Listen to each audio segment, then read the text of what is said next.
दोस्तों, कोलकाता केस में रोज नए नए खुलासे हो रहे हैं, जिससे सीबीआई की परेशानियां लगातार बढ़ती जा रही हैं।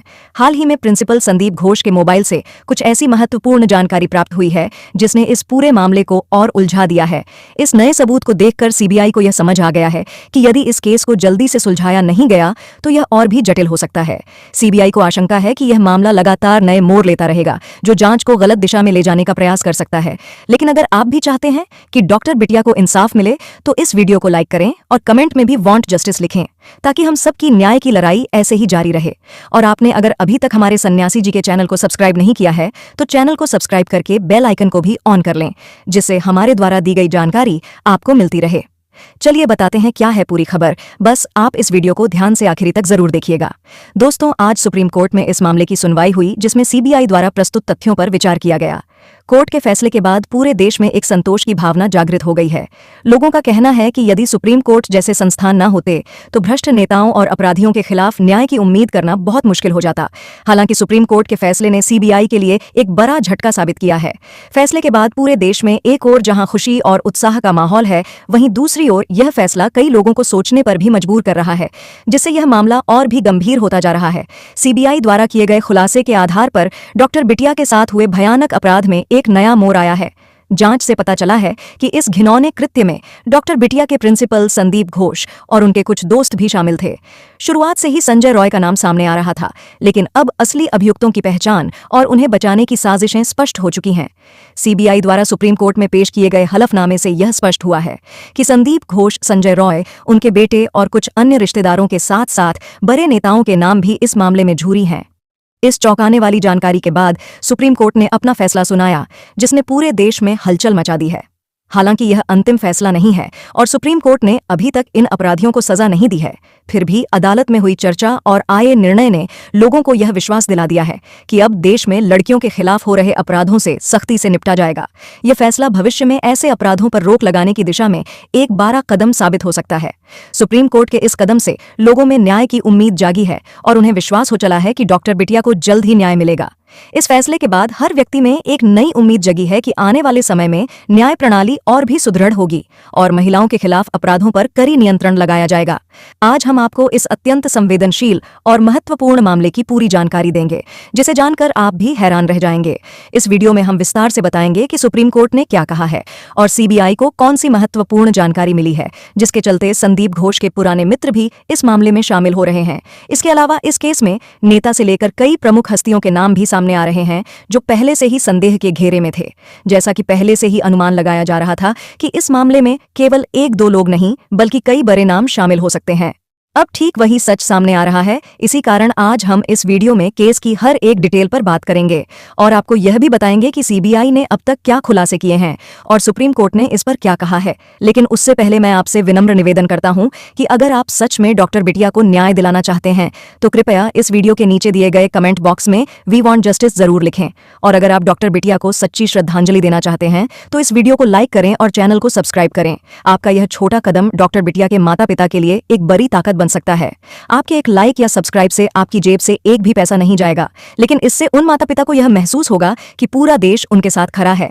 डॉक्टर बिटिया के माता पिता को न केवल धमकाया गया बल्कि उन्हें रिश्वत देने की कोशिश भी की गई और यहां तक कि जान से मारने की धमकियां भी मिली हैं, जो इस मामले को और भी गंभीर बनाती हैं। तो आइए इस केस के सभी पहलुओं पर विस्तार से चर्चा करते हैं और जानते हैं कि सीबीआई ने अब तक क्या खुलासे किए हैं और सुप्रीम कोर्ट का इस पर क्या रुख है। दोस्तों, इस समय हालात इतने नाजुक हैं कि डॉक्टर बिटिया के परिवार वाले बेहद डरे और परेशान हैं। उन्हें यह आशंका है कि इस केस को आगे बढ़ाने पर उनकी जान को खतरा हो सकता है। उनके मन में यह डर बैठ गया है कि अगर उन्होंने केस से पीछे नहीं हटे तो कहीं डॉक्टर बिटिया के साथ साथ पूरे परिवार को भी जान गंवानी ना पड़े। इस मुश्किल और डर भरे समय में कई एनजीओ और समाज सेवी संस्थाएं उनके साथ खड़ी हैं और उन्हें हिम्मत दे रही है। सीबीआई ने जब संदीप घोष के मोबाइल डाटा की जांच शुरू की तो चौंकाने वाले तथ्य सामने आए। जैसा कि आपको पता है, संदीप घोष ने पहले दावा किया था कि उसके पास सिर्फ एक ही मोबाइल है, लेकिन जब जांच आगे बढ़ी तो पता चला कि उसके हॉस्पिटल के केबिन में एक दराज में एक और मोबाइल और पेन ड्राइव छुपा हुआ था। इस दूसरे मोबाइल का डाटा भी जांच में बरामद किया। सबसे हैरान करने वाली बात यह है कि संदीप घोष पहले 3 मोबाइल फोन इस्तेमाल करता था, जिनमें से एक उसने करीब 1.5 साल पहले गुस्से में तोड़ दिया था। यह घटना एक लड़की के साथ हुए झगड़े के दौरान हुई थी।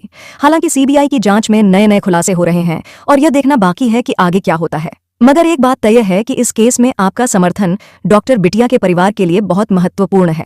आज सीबीआई ने संदीप घोष के केस में एक बड़ा खुलासा किया है, जिसने सभी को चौंका दिया है। दरअसल सीबीआई ने संदीप घोष के 2 मोबाइल फोनों की गहन जांच की, जिसमें उन्हें एक पुराना ईमेल आईडी मिला जो संदीप घोष करीब 1.5 साल पहले इस्तेमाल करता था।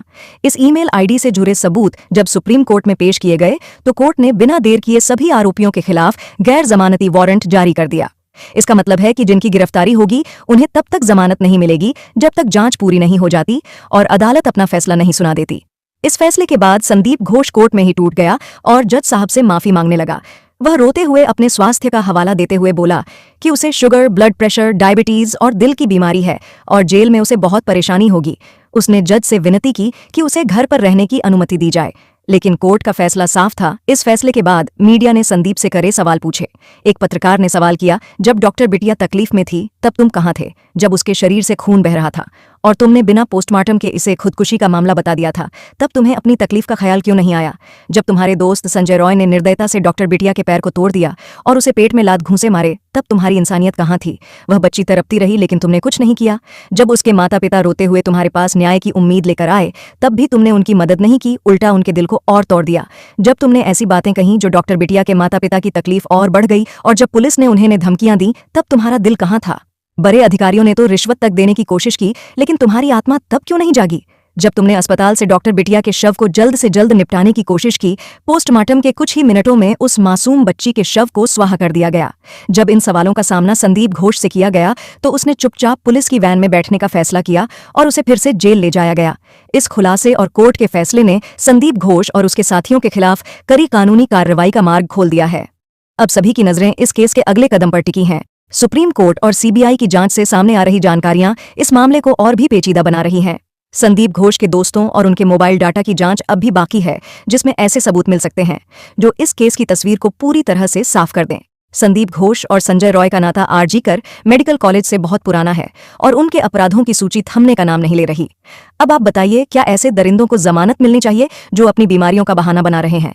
क्या उन्हें पैरोल पर रिहा किया जाना चाहिए? अपनी राय हमें कमेंट में जरूर बताएं और डॉक्टर बिटिया को सच्ची श्रद्धांजलि देने के लिए हमारे चैनल को सब्सक्राइब जरूर करें।